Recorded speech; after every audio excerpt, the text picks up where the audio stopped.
हाँ, तो मेरे प्यारे दोस्तों, आप सभी को फिर से एक बार स्वागत है मीरा एकेडमी ऑनलाइन प्लेटफ़ॉर्म पर और इसके साथ-साथ ए कुमार ऑनलाइन प्लेटफ़ॉर्म पर भी। मेरा नाम इंजीनियर ए कुमार, जो कि क्लास 11th और 12th के मैं फिज़िक्स पढ़ाता हूँ। और चलिए मेरे प्यारे दोस्तों, आज आपका 12th का धमाकेदार एंट्री करने वाले हैं। लेकिन अगले क्लासेस में हम लोग सिर्फ सिलेबस के आइडिया लिए थे कि कौन-कौन सा चैप्टर से कितने नंबर का क्वेश्चंस पूछे जाते हैं, वह सिर्फ आपका सिलेबस था।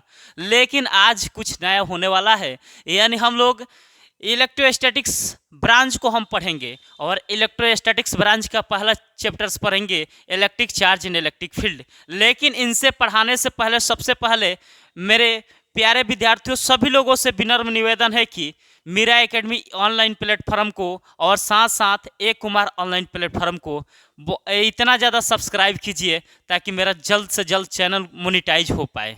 और यहाँ पर और इस वीडियो को ज़्यादा से ज़्यादा शेयर करने का भी प्रयास कीजिएगा। अब देखिए, यहाँ पर स्टार्ट करते हैं। सबसे पहला चैप्टर्स हम लोग पढ़ेंगे इलेक्ट्रोस्टैटिक्स। और इलेक्ट्रोस्टैटिक्स पढ़ने से पहले हम थोड़ा बहुत अब यहाँ पर हम समझेंगे कि विद्युत क्या होता है। विद्युत सबसे पहले यहाँ पर चैप्टर पढ़ने वाले हैं विद्युत। विद्युत विद्युत को हम अंग्रेजी में बोलते हैं इलेक्ट्रिक। क्या बोलते हैं बाबू? इलेक्ट्रिक। इलेक्ट्रिक। अब जरा यहाँ पर समझेंगे कि इलेक्ट्रिक होता क्या है। यानी जो electric charge in electric field पहला चैप्टर है, इसको पढ़ने वाले हैं। यह बहुत इम्पोर्टेंस है, इतना इम्पोर्टेंस है क्योंकि यहाँ पर mobile, laptop, computer, CD, TV, हमारे जितने भी यूट्यूबर वीडियो बना रहे हैं तो यह सिर्फ चार्ज की वजह से बना रहे हैं। अगर इस संसार में इलेक्ट्रिक चार्ज का खोज नहीं हुआ रहता तो इस संसार में जितने भी mobile, laptop, computer, CD, TV या यूट्यूबर वीडियो बनाते हैं ये शायद न बना पाते। क्योंकि मोबाइल चार्ज नहीं होता तो क्या बना पाते? नहीं बना पाते। अगर बनाते हैं तो सिर्फ इलेक्ट्रिक चार्ज की वजह से। यानी चार्ज एक दुनिया में बहुत इम्पोर्टेंस होता है और इन्हीं चार्ज के बारे में हम लोग आज बहुत अच्छे से पूरा मज़े के साथ इलेक्ट्रिक चार्ज को हम स्टार्ट करेंगे। लेकिन इसको बहुत ज़्यादा लाइक कीजिएगा इस वीडियो को, और ताकि मैं डेली वीडियो अपलोड कर सकूं। और साथ साथ इस चैनल को सब्सक्राइब भी करना है आप लोग को। अब देखिए, यहाँ पर सबसे पहला पॉइंट पढ़ने वाले हैं विद्युत यानी इलेक्ट्रिक। और यहाँ पर इलेक्ट्रिक होता क्या है? जो इलेक्ट्रिक होता है, यह दो तरीके के इलेक्ट्रिक इस संसार में पाए जाते हैं। यानी इस यूनिवर्स में जो इलेक्ट्रिक होता है दो तरीके के होते हैं। पहला होता है एक स्थिर यानी इलेक्ट्रोस्टैटिक्स, और दूसरा का होता है इलेक्ट्रिक करंट। और यह दोनों चैप्टर को हम क्लास 12th स्तर में स्टडी करते हैं या पढ़ते हैं। अब देखिए बाबू, यहाँ पर जो इलेक्ट्रिक होता है दो तरीका का होता है। दो तरीका का होता है। पहला होता है बाबू इलेक्ट्रोस्टैटिक्स यानी स्थिर वैद्युतिकी। स्थिर वैद्युतिकी, स्थिर वैद्युतिकी, स्थिर वैद्युतिकी और स्थिर वैद्युतिकी, इसको अंग्रेजी में बोला जाता है electrostatics. Electrostatics, electrostatics, electrostatics.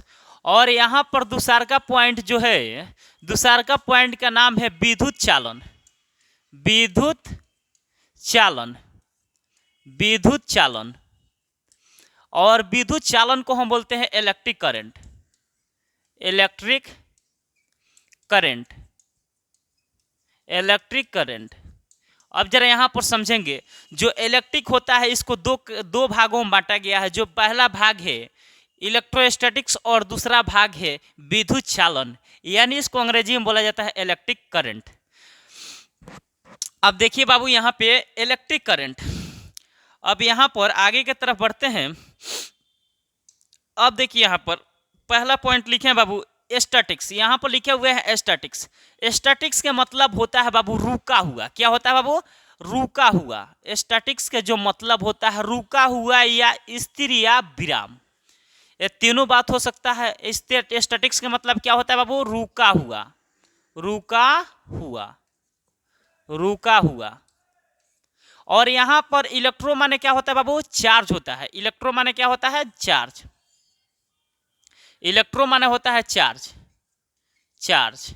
Electro माने क्या होता है बाबू? चार्ज होता है। और उसी तरह यहाँ पर यहाँ पर इलेक्ट्रो माने क्या होता है, इलेक्ट्रिक माने क्या होता है, चार्ज होता है। क्या होता है, चार्ज, चार्ज।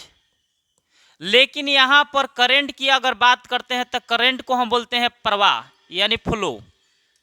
अब फ्लो को हम क्या बोलते हैं हिंदी में, प्रवाह। यहाँ पर हम लोग कहते हैं ना जलधारा, यानी जब जल बहता है तो हम कहते हैं जलधारा, लेकिन जब करंट बहेगा तो यहाँ पर क्या बोलेंगे, विद्युत धारा यानी विद्युत धारा। यानी अगर चार्ज बहेगा यानी करंट फ्लो होगा उसको बोलेंगे विद्युत धारा। उसी तरह जिस तरह जल बहता है तो हम लोग बोलते हैं जलधारा, उसी तरह अगर करंट किसी भी कंडक्टर ऑफ वायर के अंदर फ्लो होता है तो उसको बोलेंगे विद्युत धारा। उसी तरह यहाँ पे अब देखिए यहाँ पर स्टैटिक्स, अब इसको थोड़ा बहुत बारीकी से हम लोग समझ लेते हैं। स्टैटिक्स का मतलब होता है रुका हुआ।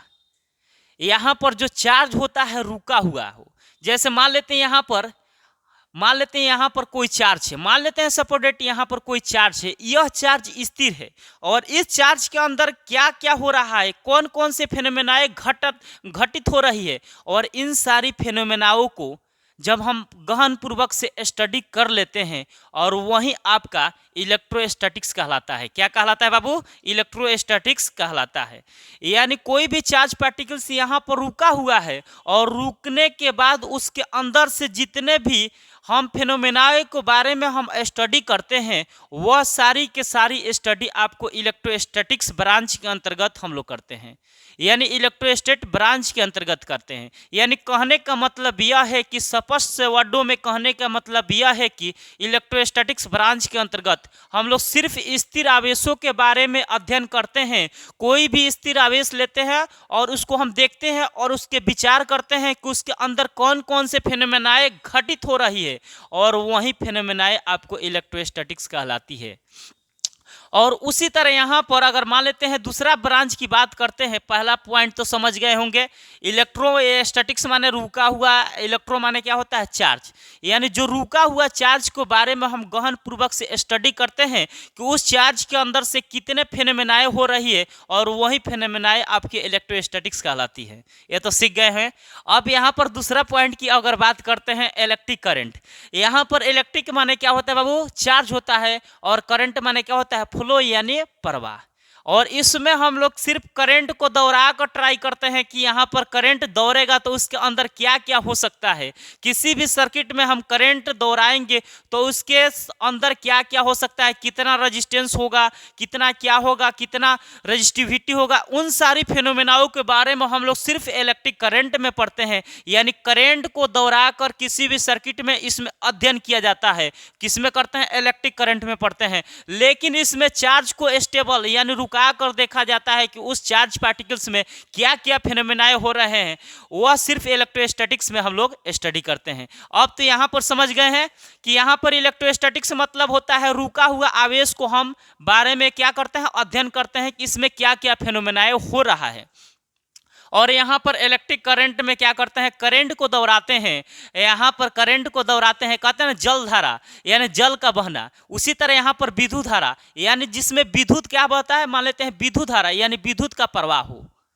उसी तरह यहाँ पर हम लोग तो के यहाँ पर इलेक्ट्रिक करंट में करंट को दौड़ाते हैं, लेकिन यहाँ पर इलेक्ट्रोस्टैटिक्स में हम क्या करते हैं, सिर्फ चार्ज को हम एक्सपीरियंस करते हैं यानी अनुभव करते हैं कि उसके अंदर से क्या क्या फेनोमेनाए घटित होता है। यह सिर्फ यहाँ पर इलेक्ट्रोस्टैटिक्स ब्रांच में हम लोग इसमें हम पढ़ते हैं।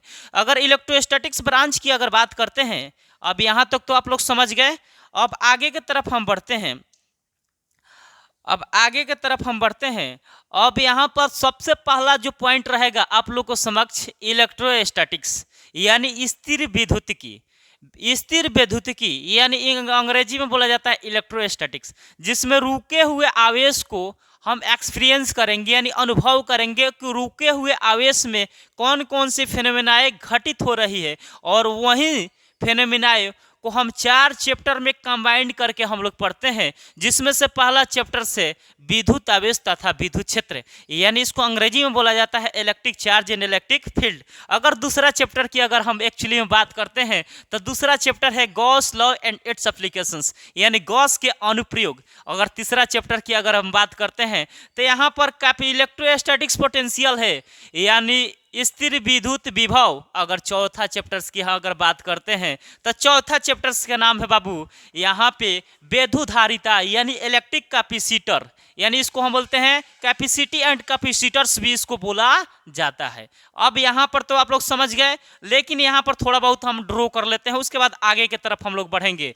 पहला ब्रांच क्या पढ़ने वाला है? स्थिर वैद्युतिकी, स्थिर वैद्युतिकी, स्थिर वैद्युतिकी, स्थिर वैद्युतिकी। और स्थिर वैद्युतिकी को अंग्रेजी में क्या बोला जाता है? अब भी बताए थे बाबू, जल्दी बताइए, 1 सेकंड का वक्त है। इलेक्ट्रोस्टैटिक्स।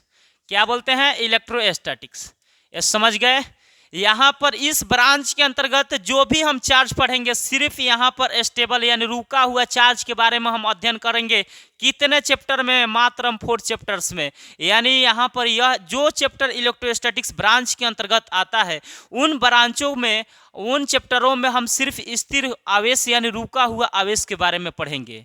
अब देखिए यहाँ पर कौन कौन सा चैप्टर्स हो सकते हैं, यहाँ पर थोड़ा बहुत ध्यान दे लेते हैं। पहला चैप्टर होता है यहाँ पर विद्युत आवेश तथा विद्युत क्षेत्र। विद्युत आवेश एवं क्षेत्र, विद्युत आवेश एवं क्षेत्र। और यहाँ पर दूसरा चैप्टर की अगर बात करते हैं तो दूसरा है गॉस के प्रमेय, गॉस के प्रमेय। अगर तीसरा चैप्टर की अगर हम बात करते हैं तो तीसरा चैप्टर का नाम है स्थिर विद्युत विभव, स्थिर विद्युत विभव, स्थिर विद्युत विभव। अगर यहाँ पर चौथा चैप्टर को हम बात करते हैं तो चौथा चैप्टर के नाम है धारिता, धारिता तथा संधारित, धारिता तथा संधारित, धारिता तथा संधारित। अब यहाँ पर इसको अंग्रेजी की अगर हम बात करते हैं तो अंग्रेजी में बोलते हैं capacity, capacity and capacitor, capacitor, capacity and capacitor, capacity and capacitor, capacity and capacitor,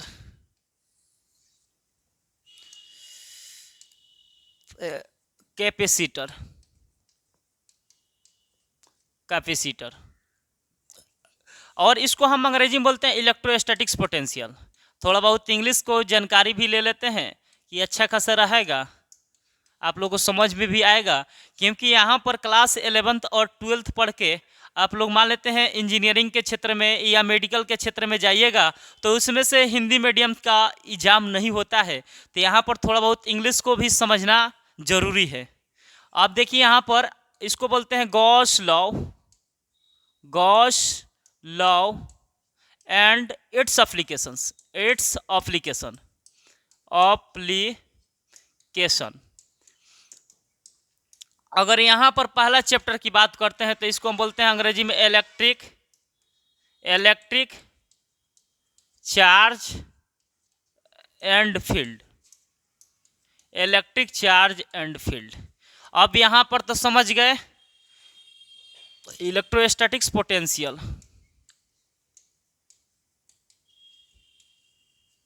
यानी जो यहाँ पर स्थिर वैद्युतिकी जो होता है यानी इलेक्ट्रोस्टैटिक्स होता है, इसको 4 भागों में बांटा गया है। यानी there are 4 types of electrostatics, जिसमें से पहला चैप्टर से electric charge and electric field यानी विद्युत आवेश तथा विद्युत क्षेत्र, यह बोर्ड एग्जाम के व्यू से काफ़ी इंपॉर्टेंस है। और दूसरा चैप्टर से Gauss law and it's applications. और तीसरा चैप्टर्स की अगर हम बात करते हैं तो इलेक्ट्रोस्टैटिक्स पोटेंशियल से, क्या है बाबू? Electrostatics potential. अगर चौथा चैप्टर्स की बात करते हैं तो कैपेसिटी एंड कैपेसिटर है, क्या बाबू? कैपेसिटी एंड कैपेसिटर है। और चारों चैप्टर के अगर कंबाइन कर देते हैं तो इससे 8 से 10 नंबर के क्वेश्चंस बोर्ड एग्जाम में पूछे जाते हैं। यानी अगर बोर्ड एग्जाम और कॉम्पिटिटिव एग्जाम की बात करते हैं तो यह काफ़ी इंपॉर्टेंस होता है। और बड़ी बड़ी कॉम्पिटिटिव एग्जाम जैसे IIT नीट में इससे क्वेश्चंस का वेटेज थोड़ा बहुत ज़्यादा रहता है, क्योंकि ज़्यादा क्वेश्चंस पूछे जाते हैं। यानी 1-2 क्वेश्चंस, 3-4 क्वेश्चंस इससे पूछे जाते हैं इलेक्ट्रोस्टैटिक्स ब्रांच से, तो पढ़ना इसका बहुत ज़रूरी है। अगर बोर्ड एग्जाम की बात करते हैं तो 8 से 10 नंबर का क्वेश्चंस इससे कन्फर्म रहते हैं। लेकिन यह चैप्टर्स थोड़ा बहुत मतलब मैथमेटिकल टूल्स का उपयोग किया जाता है इस चैप्टर्स में। तो मैथमेटिकल टूल्स के अंतर्गत आप लोग जानते होंगे कि इंटीग्रेशंस आता है और डिफरेंशिएशन आता है, और मैथमेटिकल टूल्स के बिना फिजिक्स पढ़ना अधूरा साबित होता है। फिजिक्स का जो कैलकुलेशन होता है इलेक्ट्रोस्टैटिक्स में, बिना इंटीग्रेशंस और डिफरेंशिएशन के बिना समझ में नहीं आता है। इसीलिए एक अलग से वीडियो आप लोग को अपलोड कर देंगे जिसमें मैथमेटिकल टूल्स पढ़ाकर, और मैथमेटिकल टूल्स पढ़ना बहुत ज़रूरी होता है क्योंकि फिजिक्स में हर एक स्टेप में कैलकुलेशंस का उपयोग किया जाता है, और उस मैथमेटिकल टूल्स को अगर आसानी पूर्वक आप लोग पढ़ लेते हैं